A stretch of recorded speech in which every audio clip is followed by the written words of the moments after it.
Assalamualaikum warahmatullahi wabarakatuh. Perkenalkan, nama saya Siska Kristina dari 11 IPS 2, nomor absen 18. Pada kesempatan hari ini saya akan menjelaskan apa itu mitigasi bencana, jenis dan penanggulangan bencana alam melalui edukasi, kearifan lokal, dan pemanfaatan teknologi modern. Jenis dan karakteristik bencana alam menurut Undang-Undang Republik Indonesia Nomor 24 Tahun 2007 tentang penanggulangan bencana. Bencana adalah peristiwa atau rangkaian peristiwa yang mengancam dan mengganggu kehidupan dan penghidupan masyarakat yang disebabkan baik oleh faktor alam atau faktor non-alam maupun faktor manusia, sehingga mengakibatkan timbulnya korban jiwa manusia, kerusakan lingkungan, kerugian harta benda, dan dampak psikologis.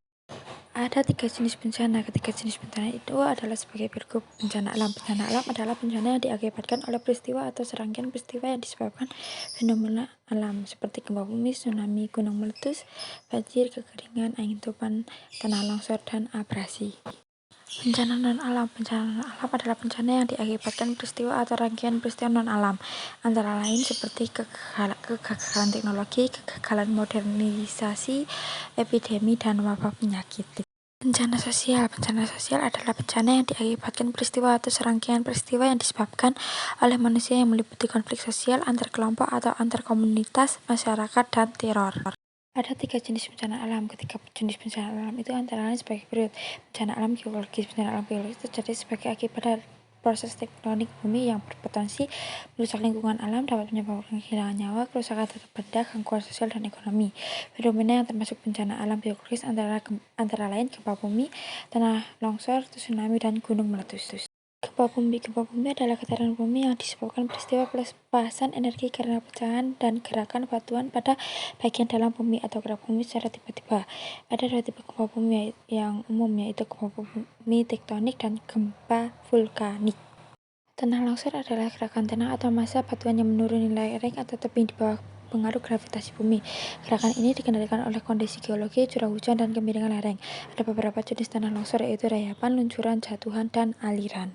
Tsunami mengacu pada serangkaian gelombang yang melintasi lautan dengan panjang gelombang yang sangat panjang dan kecepatan tinggi.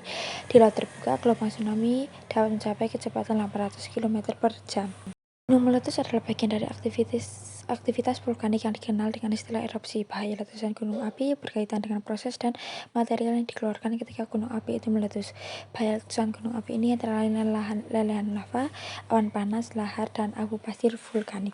Bencana alam klimatologis merupakan bencana alam yang disebabkan oleh fenomena cuaca yang mempunyai potensi menimbulkan bencana, menghancurkan tatanan kehidupan sosial, atau menimbulkan korban jiwa manusia. Fenomena yang termasuk bencana alam klimatologis antara lain sebagai berikut. Banjir adalah luapan air dari jumlah besar di luar batas normalnya, terutama di atas tanah yang biasanya kering. Beberapa penyebab banjir adalah curah hujan yang tinggi dan keruntuhan tanggul atau struktur pelindung lainnya. Ada 3 jenis banjir, yaitu banjir bandang, banjir sungai, dan banjir pantai. Badai disebabkan oleh gangguan atmosfer yang dasar di darat dan air. Badai menjadi ancaman potensial utama bagi sebagian penduduk dunia karena prevalensinya, ukuran daerah yang hancur, dan skala kerusakan yang diakibatkannya. Ada beberapa jenis badai, yaitu badai siklus tropis dan badai tornado. Kekeringan disebabkan penurunan curah hujan alami selama periode waktu yang lama. Kekeringan dapat dikelompokkan berdasarkan karakteristik dan dampak yang ditimbulkan. Secara khusus ada 4 tipe kekeringan, yaitu kekeringan meteorologi, hidrologi, pertanian, dan sosial ekonomi. Kebakaran hutan merupakan keadaan ketika hutan dilanda api, akibatnya kerusakan hutan atau hasil hutan yang menimbulkan kerugian ekonomi dan atau nilai lingkungan. Bencana alam ekstraterestrial adalah bencana alam yang disebabkan gaya atau energi dari luar bumi. Bencana ini terjadi ketika asteroid, meteoroid, dan komet melintasi di dekat bumi, memasuki atmosfer bumi dan atau menghantam bumi, dan oleh perubahan kondisi antar planet yang memengaruhi ionosfer bumi, ionosfer, dan termosfer. Siklus penanggulangan bencana. Ada 3 tahapan penyelenggaraan penanggulangan bencana. Ketiga tahapan itu adalah sebagai berikut. Peran bencana yang meliputi situasi terjadi bencana, situasi terdapat potensi bencana. 2. Tahap tanggap darurat yang dilakukan dalam situasi terjadi bencana. 3. Pasca bencana yang dilakukan setelah terjadi bencana. Skema rencana penanggulangan bencana disusun berdasarkan hasil analisis risiko bencana dan upaya penanggulangannya. Setiap bencana dalam perencanaan ini merupakan program atau kegiatan terkait dengan pencegahan, mitigasi, dan kesiapsiagaan. Mekanisme kesiapan dan penanggulangan dampak bencana. Pada tahapan perencanaan di mana tidak terjadi bencana, penyelenggara penanggulangan bencana meliputi perencanaan penanggulangan bencana, pengurangan risiko bencana, pencegahan, pemadu dalam perencanaan pembangunan, persyaratan analisis risiko bencana, pelaksanaan dan penegakan rencana tata ruang, pendidikan dan pelatihan, dan persyaratan standar teknis penanggulangan bencana. Pada tahap pra-bencana di mana ada potensi bencana, penyelenggaraan penanggulangan bencana meliputi kesiapsiagaan, peringatan dini, dan mitigasi bencana. Bencana penyelenggaraan penanggulangan bencana pada tahap bencana meliputi rehabilitasi dan rekonstruksi mekanisme penanggulangan bencana terbagi ke dalam 3 tahapan berikut. Pada saat pra-bencana, fungsi BPBD bersifat koordinatif dan pelaksana.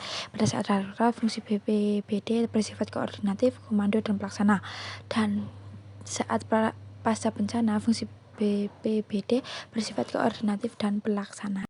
Penanggulangan bencana memberikan perlindungan kepada masyarakat dari ancaman bencana, menyelaraskan peraturan perundang-undangan yang sudah ada, menjamin terselenggaranya penanggulangan bencana secara terencana, terpadu, terkoordinasi, dan menyeluruh, menghargai budaya lokal, dan membangun partisipasi dan kemitraan publik serta swasta. Perhitungan Indeks Rawan Bencana Indonesia atau EIRBI merupakan suatu perangkat analisis kebencanaan yang berbentuk indeks riwayat yang menunjukkan riwayat nyata kebencanaan yang telah terjadi dan menimbulkan penanggulangan bencana melalui edukasi. Pendidikan kebencanaan dapat dilalui melalui kegiatan pendidikan formal dan informal. Terkait dengan hal ini, dalam Rencana Nasional Penanggulangan Bencana 2010-2014 telah direncanakan adanya implementasi kesiapsiagaan bencana di sekolah atau madrasah. Penanggulangan bencana alam melalui kearifan lokal. Kearifan lokal adalah kekayaan budaya setempat yang mengandung kebijakan hidup, pandang hidup yang mengkomunikasikan kebijakan dan kearifan lokal. Beberapa kearifan lokal yang berperan dalam penanggulangan bencana antara lain Subak Bali, Nyabu Gunung di Jawa, dan Semong di Aceh.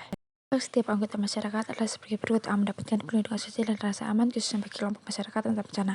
B. Mendapatkan pendidikan, pelatihan, dan keterampilan dalam penyelenggaraan penanggulangan bencana. C. Mendapatkan informasi secara tertulis dan atau lisan tentang kebijakan penanggulangan bencana. Berperan serta dalam perencanaan, pengoperasian, dan pemberian program penyediaan bantuan pelayanan kesehatan termasuk dukungan psikososial. E. Berperan serta dalam pengambilan keputusan terhadap kegiatan penanggulangan bencana khususnya berkaitan dengan diri dan komunitasnya. F. Melakukan pengawasan sesuai dengan mekanisme yang diatur atas pelaksanaan penanggulangan bencana. G. Setiap orang yang terkena bencana berhak mendapatkan bantuan dan pemenuhan kebutuhan dasar. Dan H. Setiap orang berhak untuk memperoleh ganti rugi karena terkena bencana yang disebabkan oleh kegagalan konstruksi. Sementara itu, kewajiban setiap orang adalah sebagai berikut: menjaga kehidupan masyarakat yang harmonis, memelihara keseimbangan, keselarasan, dan keterisian fungsi lingkungan hidup, melakukan kegiatan penanggulangan bencana, dan memberikan informasi yang benar kepada publik tentang penanggulangan